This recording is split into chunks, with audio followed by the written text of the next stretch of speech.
Oi pessoal do Espiritismo para Todos, meu nome é Clarissa. Nesse vídeo a gente vai falar um pouco sobre um tema muito curioso que Kardec traz pra gente, que é a respeito dos 3 reinos da natureza. A respeito dos reinos da natureza, né? É curioso porque a gente pode se pegar questionando o que isso tem a ver com o Espiritismo, o que isso tem a ver com o nosso aprimoramento, né? De que forma isso agrega no nosso conhecimento. Claro que a gente já vai observar que se a espiritualidade topou falar sobre isso, se isso entrou na codificação, se a espiritualidade desdobrou sobre o assunto, é porque naturalmente tinha algo que nos acrescentaria. E de antemão posso até dizer que, a partir do momento que a gente estuda, aprofunda o olhar, então trazendo uma visão espiritual sobre a temática dos reinos da natureza, isso faz com que a gente passe a conhecer um pouco melhor a nossa própria natureza.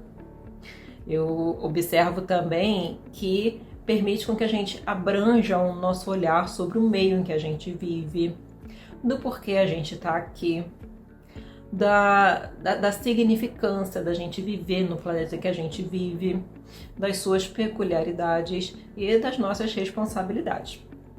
Claro que hoje vai ser uma conversa muito rápida, aprofundando no tema, que a gente começa a sentir esses efeitos, né, do estudo. Bom, para início de conversa, Kardec vai perguntar se a divisão que a gente faz dos reinos da natureza está correto, se está bacana, se é isso mesmo. Então a gente sabe, né, ou a gente aprendeu na escola ali, né, em biologia, que existem 3 reinos da natureza. A gente faz uma divisão em 3, que é o reino mineral, o reino vegetal e o reino animal, ou em 2 classes, seres orgânicos e inorgânicos. Kardec pergunta então se essa classificação está ok. A espiritualidade responde que sim, é uma boa classificação, porém ainda muito do ponto de vista material, que aí quando a gente aprofunda o olhar, traz então um ponto de vista moral, eles dizem que, evidentemente, a gente observa que existem 4 graus, né? 4 divisões, onde, então, o homem já entra nesse 4º elemento. E aí, então, a Kardec e a espiritualidade vão desdobrar um pouco sobre as características de cada elemento. A gente vai ver, então, que ele diz que no mineral, né, existe só a matéria inerte, né? E também uma força mecânica atuando. Então, a nossa famosa ação e reação. Então, só a matéria inerte e a força mecânica. A gente estuda, a ciência sabe que todos os elementos são compostos, né, pelas mesmas composições químicas. Então, no vegetal, a gente também vai ver a matéria inerte, a ação mecânica, porém, a gente já observa uma vitalidade, né? Que no mineral não tem vitalidade, uma matéria inorgânica. Quando a gente vai analisar o animal, a gente então já observa a matéria inerte, a vitalidade e já uma inteligência instintiva, né? Uma inteligência mais rudimentar, mais limitada, porém a gente já observa uma inteligência ali instintiva.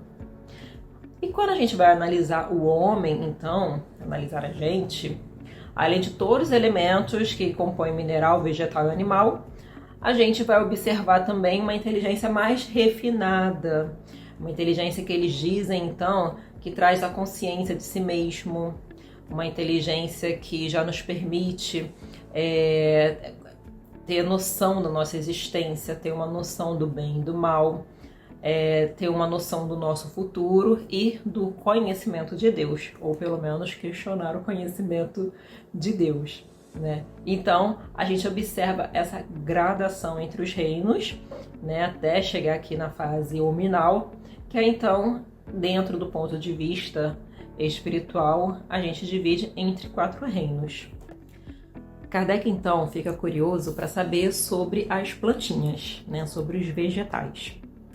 Então, ele pergunta, né, ele quer saber se as plantas, né, uma vez que elas têm essa vitalidade, se elas também têm consciência da própria existência.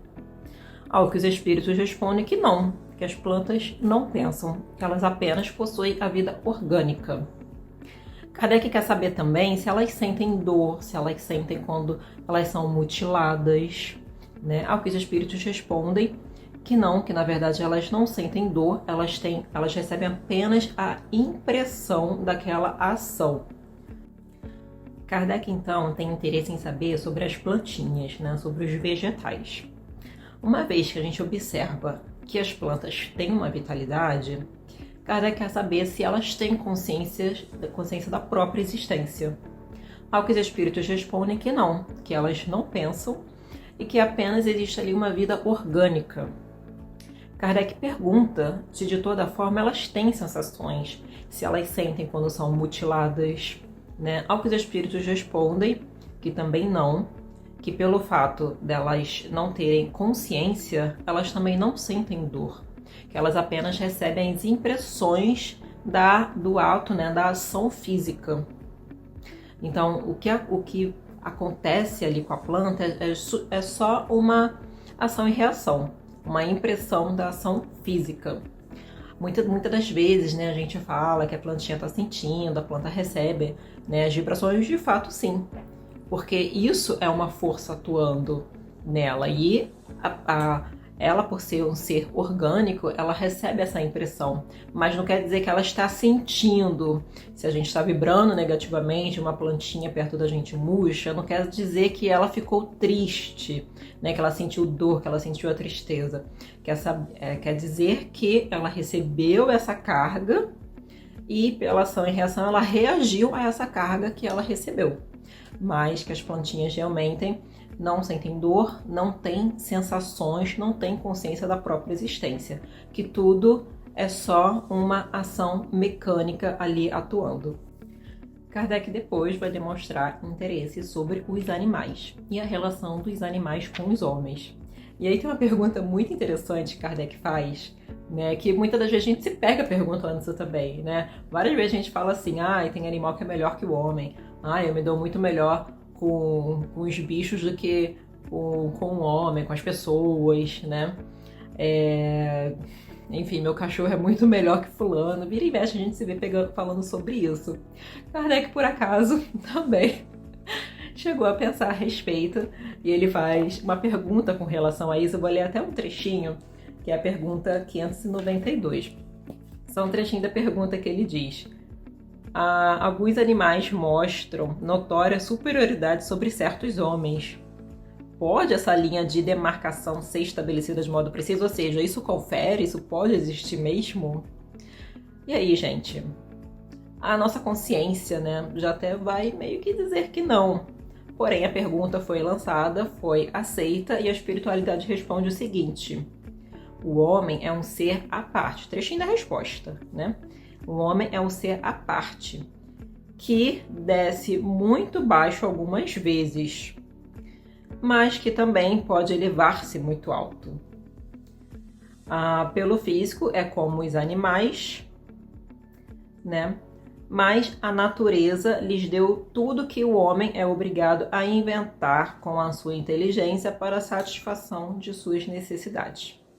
E repete mais uma vez, complementando essa resposta aqui: reconhecei o homem pela faculdade de pensar em Deus.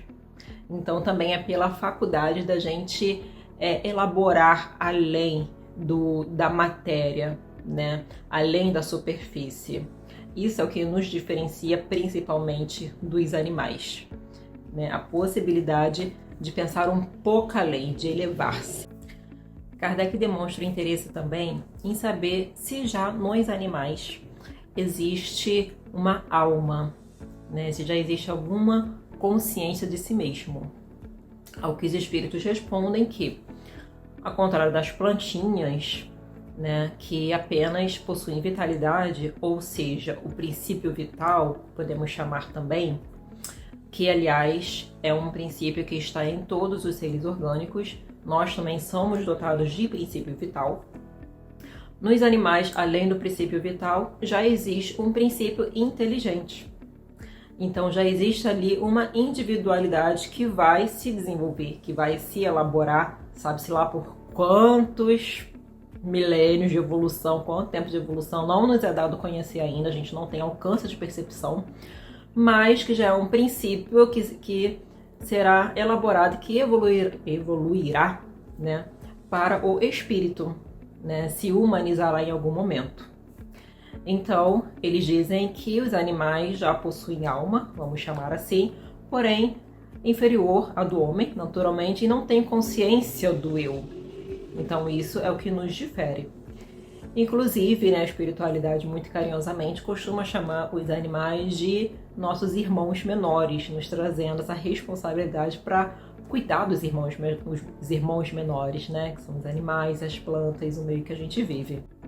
E para que a gente entenda a diferença entre nós e os animais, a espiritualidade tem uma frase muito interessante que ela diz o seguinte: há entre a alma dos animais e a do homem distância equivalente a que medeia entre a alma do homem e Deus.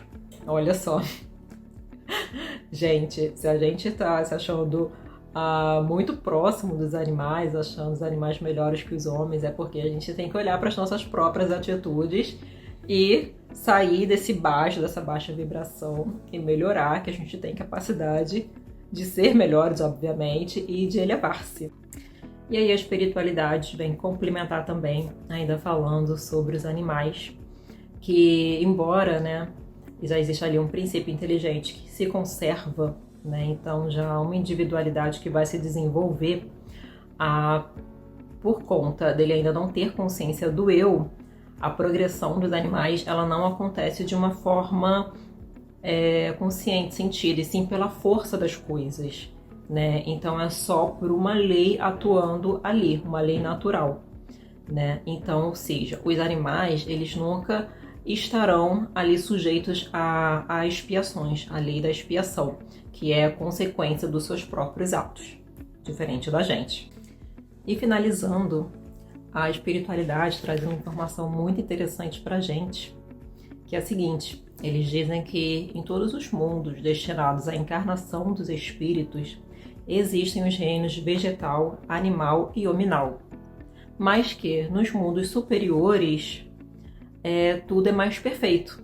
As plantas, os animais e os homens ali reencarnados, né, os espíritos. Mas que a planta é sempre planta, o animal é sempre animal e o homem é sempre o homem. Não, e com isso, a gente não está dizendo que não há evolução, mas é um processo muito gradativo, muito gradativo. Então, os animais evoluem como animais, naquele mundo, de mundo em mundo, as plantas evoluem como plantas, de mundo em mundo, e a gente segue o mesmo processo. E a espiritualidade comenta, né, pra gente uma frase muito interessante, né, que nos dá o senso de significância e responsabilidade, que é a seguinte: eles dizem, a espécie humana é a que Deus escolheu para a encarnação dos seres que podem conhecê-lo. Então, essa capacidade nossa de nos conectar com tudo e de co-criar com Deus, uma vez que nós somos os seres inteligentes da criação. Um grande beijo e até a próxima!